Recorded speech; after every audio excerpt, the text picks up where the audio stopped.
is that the art world is currently crashing. 한국을 포함한 전 세계 미술계가 극심한 불황으로 폭망할 위기에 있습니다. 인기 배우 박신양이 현대미술 작가가 된 이유를 털어놓았습니다. 폭염 속에서도 대박 인기를 얻는 미술 전시가 8월 31일에 종료됩니다. 대원쌤 뉴스앤 이슈 특집 방송 예고입니다. 전 세계 미술계의 위기에 대한 특집 기획 시리즈를 통해 현상과 문제점 그리고 그 해결 방법에 대해 방송할 계획입니다. 안녕하세요. 레차트 대원쌤의 뉴스앤 이슈 8월 소식입니다. 한국을 포함한 전 세계 미술계가 극심한 불황으로 거의 폭망할 위기에 처했다는 뉴스입니다. 한국 미술 시장의 최근 분위기는 비관과 낙관의 교차로 요약됩니다.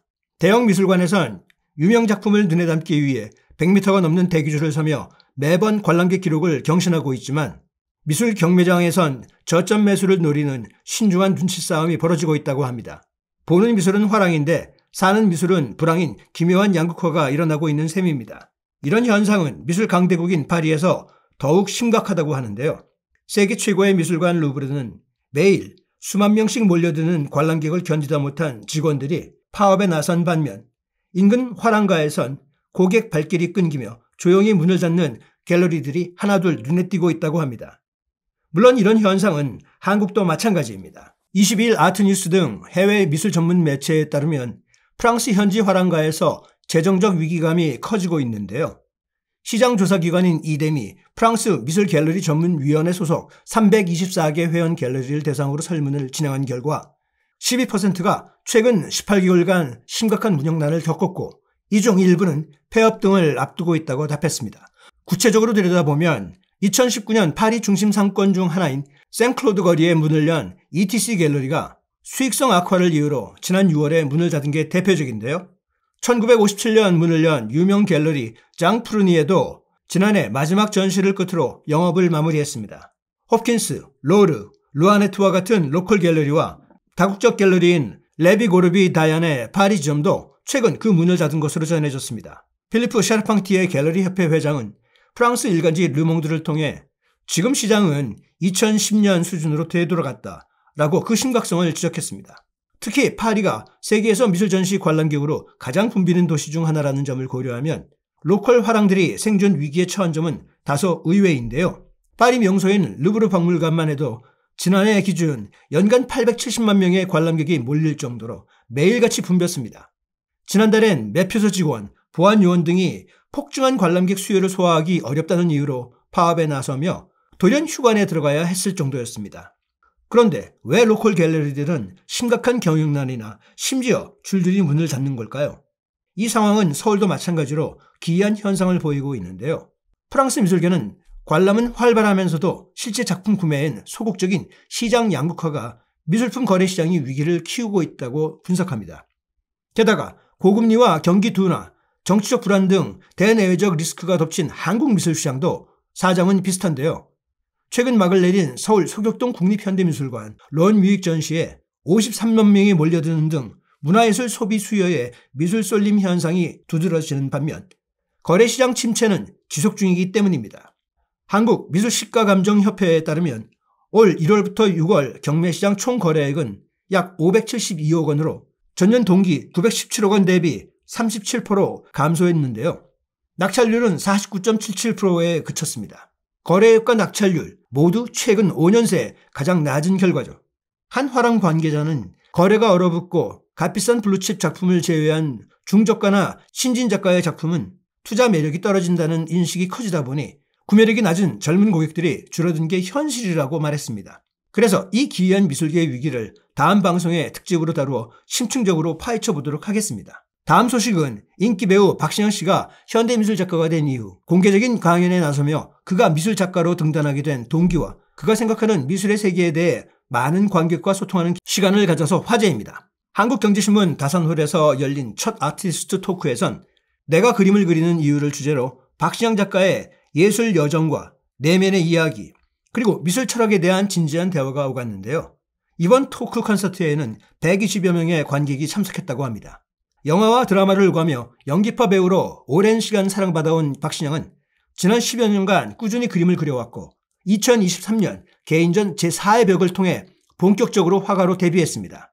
이후에도 유화와 판화를 중심으로 활발한 작품 활동을 이어가며 일본 오사카 한국문화원 초대전 등 국내외 전시에 참여해 왔습니다.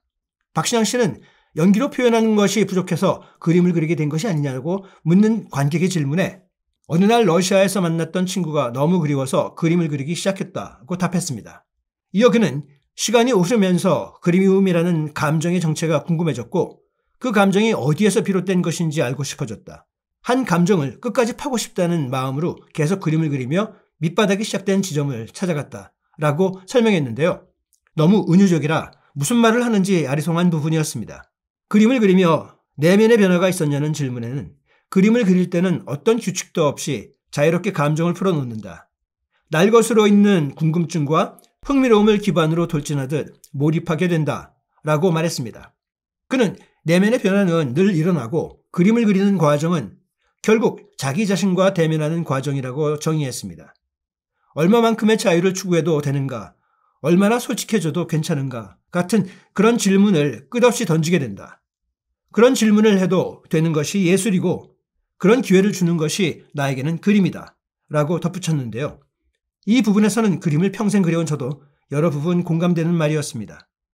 한편 이날 아티스트 토크에 참석한 30대 여성 전서영 씨는 마치 잠시 영혼이 다른 세계를 다녀온 듯한 느낌이었다. 배우로서의 카리스마와는 또 다른 깊이가 느껴졌다. 그의 책을 꼭 읽어보고 싶다 라고 말했습니다. 또 30대 남성 김모 씨는 배우 박신양이 그림을 그린다는 사실은 알았지만 이렇게까지 치열하게 고민하고 철학적으로 접근하고 있다는 건 몰랐다며 예술이 삶을 어떻게 바꿀 수 있는지를 간접적으로 체험한 시간이었다고 반응을 보였습니다. 과연 그동안 수많은 연예인이나 셀럽들이 미술계에 자의반, 타의반으로 진출하여 여러 가지 화제와 논란이 있었지만 과연 작가 박신양의 미술에 대한 의도와 세계가 어떤 방향으로 발전해 나갈지 관심이 가는 부분입니다. 다음 뉴스는 8월에 꼭 보아야 할 전시 소식입니다. 지금 세종문화회관에서는 모네에서 앤디 워홀까지 특별전이 8월 31일까지 전시 중입니다. 역대 최악의 폭염 속에서도 20만 명 이상의 관람객 수를 넘는 그런 기록을 보이며 인기리에 전시 중인데요. 국립현대미술관 론 뮤익전, 리움미술관 피에르 휘그전, 예술의 전당 마르크 샤갈전 등 메모드급 전시들이 엄청난 인기로 관객들을 끌고 있습니다. 이는 최근 미술계에 벌어지는 현상인데요. 단순히 인기 작가가 전시나 대형 미술관이라서가 아니라 내용면에서도 풍부하고 대중적 인기를 끌만한 내용이 그 인기의 비결입니다. 그런 가운데 이번 모네에서 워홀까지는 미술사 전체를 빠짐없이 차근차근 한 번에 다 이해하게 되는 그런 내용의 전시라 좋은 전시라고 생각됩니다. 물론 혹자들은 유명한 작품들이 다 빠진 안고 없는 찐빵이다라고 비난하지만 제가 둘러본 전반적인 전시의 내용물은 서양 미술의 전체를 이해하는 데는 최고의 구조로 구성되었다고 생각합니다. 남아프리카 공화국 요하네스버그 아트갤러리 소장품 145점이 전시된 이번 전시회는 유럽의 1700년 플랑드르 작품부터 최근까지의 미술사 전반을 아우르는 풍부한 내용의 전시입니다. 제가 주장하는 좋은 전시란 두 가지 유형의 전시입니다. 한 가지라도 빠짐없이 미술의 전체적인 흐름을 제대로 이해하도록 돕는 풍부한 내용의 전시와 한 작가나 사조의 특징과 그들의 독창성과 사회에 전달하는 사회적, 문화적 메시지를 심도 있게 전하는 그런 전시를 좋아하는데요. 이번 전시는 전자의 경우가 될 수 있다고 봅니다. 대작이나 명작에만 연연하지 말고 작은 작품이나 습작 또는 유명한 작품이 아니라도 그 쓰임새가 맞다면 오히려 미술을 이해하는 데 큰 도움이 됩니다. 자, 오늘 대원쌤의 뉴스 앤 이슈는 여기까지고요. 다음 방송에서는 오늘 지적했던 미술계가 심각하게 망해가는 위기가 주는 문제점을 르포 다큐멘터리 형식으로 1에서 3편까지 제작하여 여러분에게 고발하도록 하겠습니다. 오늘 소식이 마음에 드셨다면 꼭 좋아요와 공유 그리고 댓글 부탁드립니다. 그럼 다음 시간까지 안녕!